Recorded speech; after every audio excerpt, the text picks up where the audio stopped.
Hello, Homestead. Please stand for the pledge. I pledge allegiance to the flag of the United States of America and to the republic for which it stands, one nation, under God, indivisible, with liberty and justice for all. Please stay standing for a moment of silence.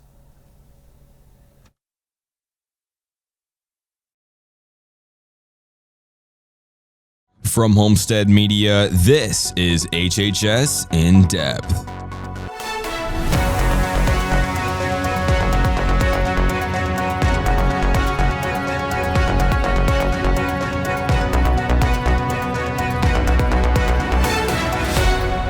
Today is Friday, April 19th, and welcome to HHS In Depth. Let's begin with a quick overview of today's show.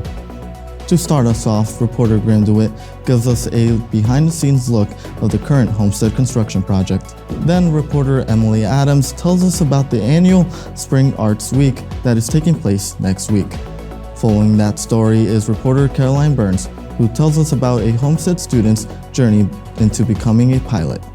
Rowan Walsh lets us know what the weather is looking like over the next 7 days. And lastly, Jaron Ellis joins us right here in the studio with another edition of Down to the Wire. All this and more today, only on HHS In Depth.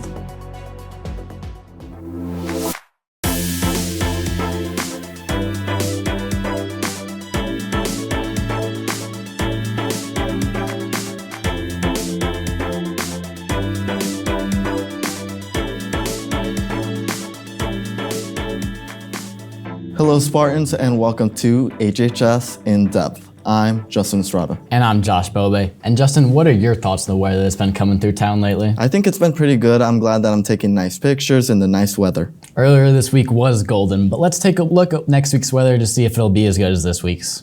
Well guys, while this weekend's weather looks a little bleak, next week's weather is going to be hanging around the low 60s, and even though there's going to be some rain coming around the middle of next week, I'm hoping to get outside as much as possible. Back to you guys. Thank you, Rowan. I sure hope this downward trend of temps is not here to stay, so I can get outside as well. HHS In Depth, national news. And now, moving on to national news, former President Donald Trump is on trial in New York City, where he is facing felony charges related to a 2016 hush money payment. It marks the first time in history that a former U.S. president has been tried on criminal charges. Last April, Trump pleaded not guilty to a 34-count indictment charging him with falsifying business records in connection with a hush money payment that his past attorney made to boost his 2016 election chances. Moving to the hardwood floor, this past Monday, the WNBA draft took place at the Brooklyn Academy of Music in New York City, and it had an incredible 2.45 million viewers, which is nearly 5 times the amount from a year ago. The first pick of the draft went to the Indiana Fever, and they took the 2-time College Player of the Year, Caitlin Clark. She led all of Division I in scoring and assists and finished her 4-year career as the all-time scoring leader in NCAA Division I history. Clark is expected to have a major economic impact to the city of Indianapolis. As for her impact on the Fever, the franchise had just one of their 40 games televised on national television last year. Next year, that number is 36.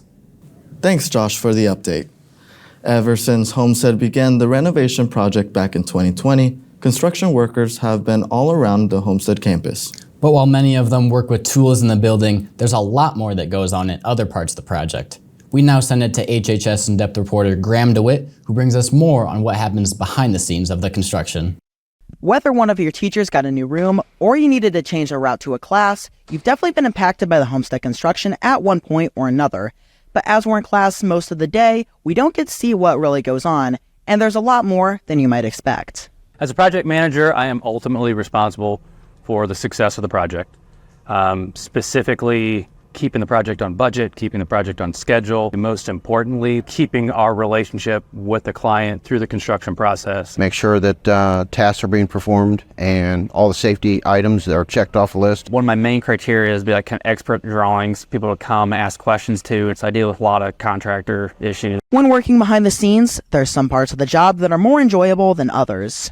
Camaraderie with the team, also seeing a project from beginning to end and the satisfaction of completing something and then handing that over to the owner. Least favorite, probably those nights where I do work late. I'm not home with family for dinner. The favorite is the same way as Ryan said, the camaraderie, also watching the small items turn into big items. Some of the worst is being behind schedule and working with unusual circumstances. Due to the students and staff being in the building most of the day, there are some extra precautions the team takes when deciding how to proceed with part of the project. Figure out schedule by itself and how you're going to move material around, and demolition has always been a challenge. So just that extra piece of, okay, if we take over this hallway or this room, how is that going to affect students, the flow? We need to make sure you guys are safe, make sure our contractors are safe, make sure there's ways to get out of the building if there is an accident or an emergency. At all levels, the construction team puts in a lot of work to make sure the project is done well and as quickly as possible. Reporting for HHS In Depth, I'm Graham DeWitt. Thanks for the story, Graham. Stick around, we'll be back shortly with more on HHS In Depth.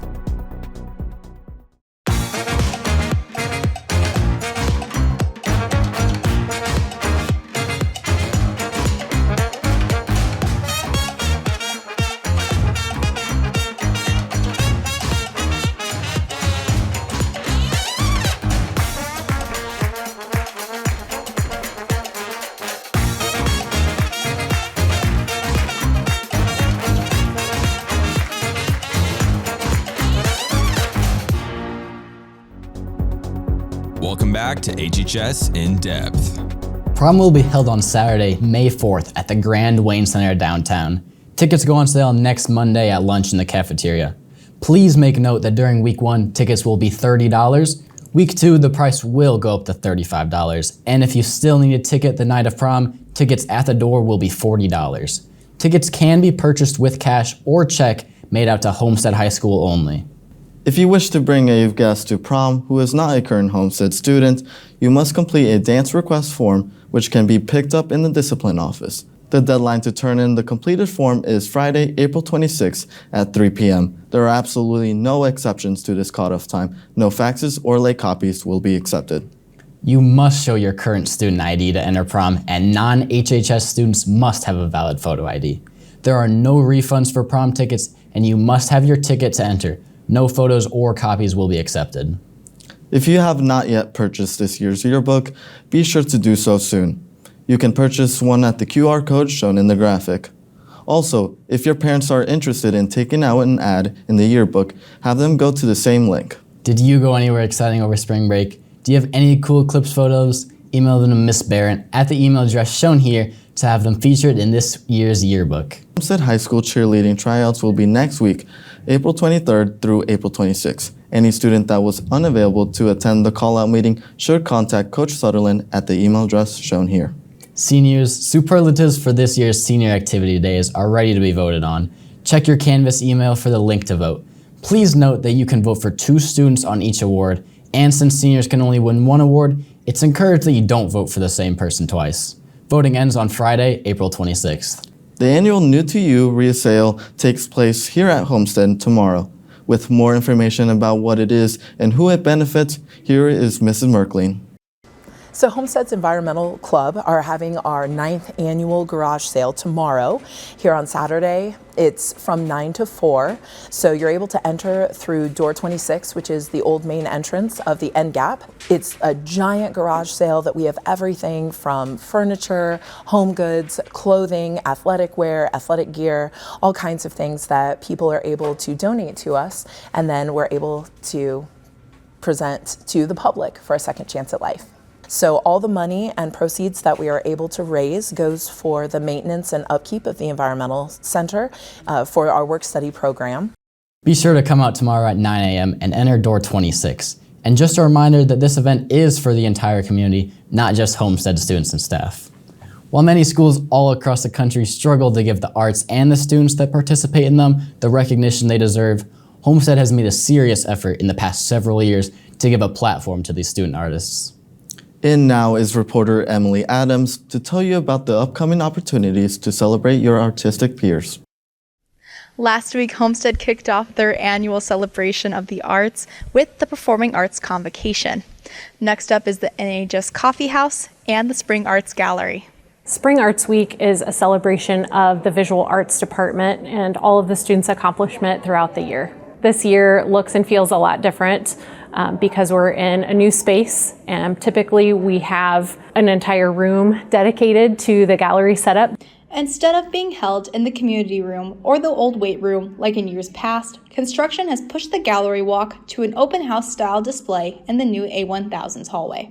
Essentially, we're going to transform this whole hallway into an art space that students can interact with throughout the day, during the classes. Another special addition to the gallery walk this year is Past Spartans Professional Pieces. We hope to utilize some of the new TVs that are in the hallways to project Google slides of some of the work that our Homestead alumni are doing in the creative field right now. And the perfect time for students to come look at the gallery is at the NHS Coffee House, a major focal point of the week. The National Honor Society Coffee House is still going to be a key component.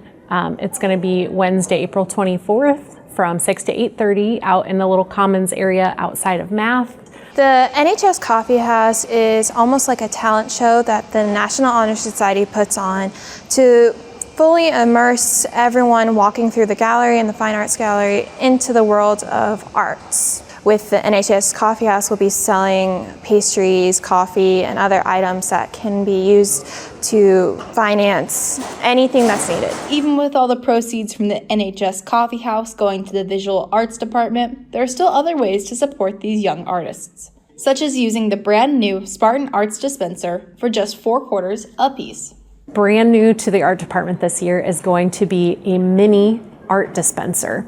So it is actually a refurbished sticker and tattoo machine that I have spent all spring break refurbishing, and students and teachers alike are going to be adding little miniature works of art. So if you need any more motivation to come out and enjoy the great art and amazing performances next week, remember it's all to support the Visual Arts Department. Reporting for HHS In Depth, I'm Emily Adams. Thanks for the story, Emily. Hey Justin, are you aware that some students at Homestead have taken up some crazy hobbies? I am, Josh. There are many Homestead students that are very talented. Why do you ask? Well, one particular student here at Homestead has taken his unique skills up to a whole new set of heights. Reporter Caroline Burns is in now to tell us more about it. Have you ever dreamt of being in control of the plane? For Homestead student Jacob Farrell, this dream is much more of a reality.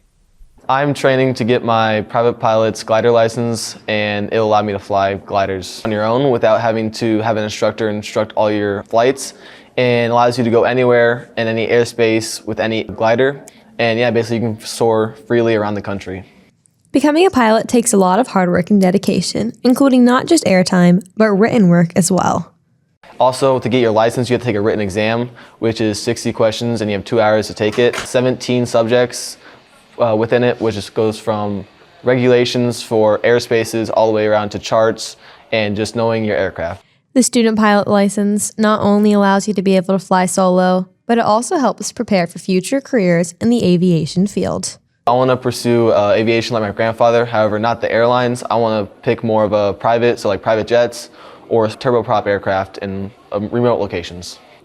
So my next step would probably be go to Purdue and get powered licenses there. That'd be my CFI, private pilot, powered, and then commercial.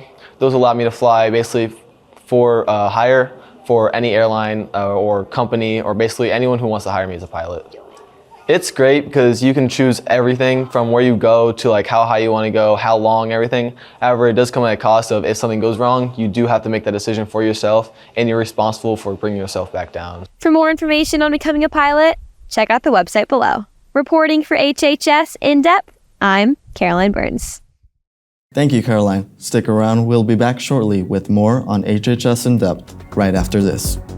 Our spring sport teams continue to make headlines with epic performances over the past week.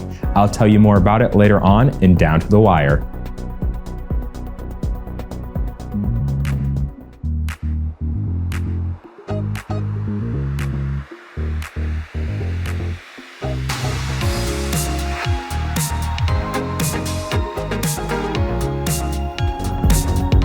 Welcome back to HHS In Depth.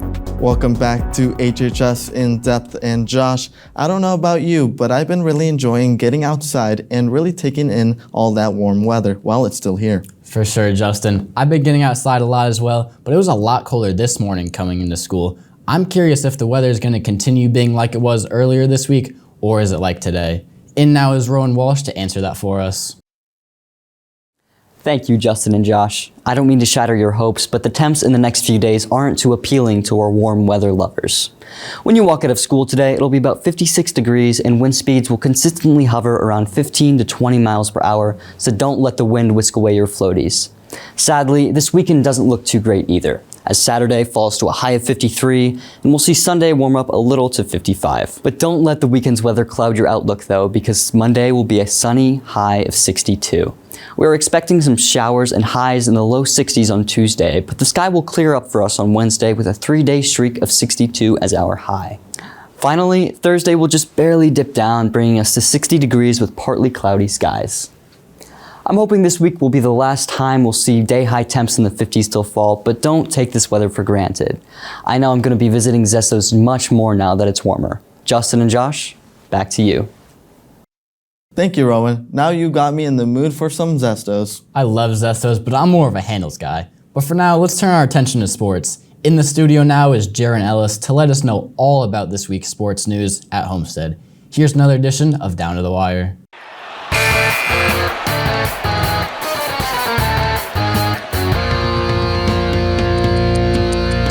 Welcome back to Down to the Wire. I'm Jaron Ellis. Today's episode starts with our baseball team having an incredible win on the road earlier this week. This past Monday, the baseball team traveled to Southside, winning 15-5. Nathan Bardwell got the win for the Spartans. Offensively, Alex Graber led the way with 3 hits, 3 runs, and 3 RBIs, while Aiden Phillips had 2 hits and 3 RBIs. Congratulations on the win, guys. The Spartans play again tomorrow as they host South Bend Adams for a doubleheader with Game 1 starting at 10 a.m. Additionally, on Monday, the boys golf team played against Concordia at home, winning with a combined score of 150-215 and a 9-hole match. Ryan Parker highlighted the day with a score of 36, being 1 under par. Good job, guys. They play again tomorrow at Sandy Pines. Our girls tennis team played at home against Leo on Tuesday, winning 4-1, with Macy Parker and Caroline Stock winning both of their games in singles. Turning the doubles, Grace Hansen and Caroline Meyer winning both their games, in addition to Lydia Pollock and Ella Goody also winning their doubles games. Their next match is tomorrow at the Carmel Invitational. Congrats, girls. The boys volleyball team played as well on Tuesday, crushing Carroll with a score of 3-0, with Harrison Telrico having 3 aces, Brady Henline with 2 digs, and Tyrell Johnson with 8 kills. Well done, guys. They play again tomorrow at the Noblesville Invite. That will do it for this week's edition of Down to the Wire. Thanks for watching. Justin, Josh, back to you. Thank you, Jaron, and thank you all for watching today. That'll do it for today's episode of HHS In Depth. Make sure to check out our socials for updates on the HHS ID team and our upcoming projects. Have a splendid weekend, Homestead. We'll see you right back here again next week.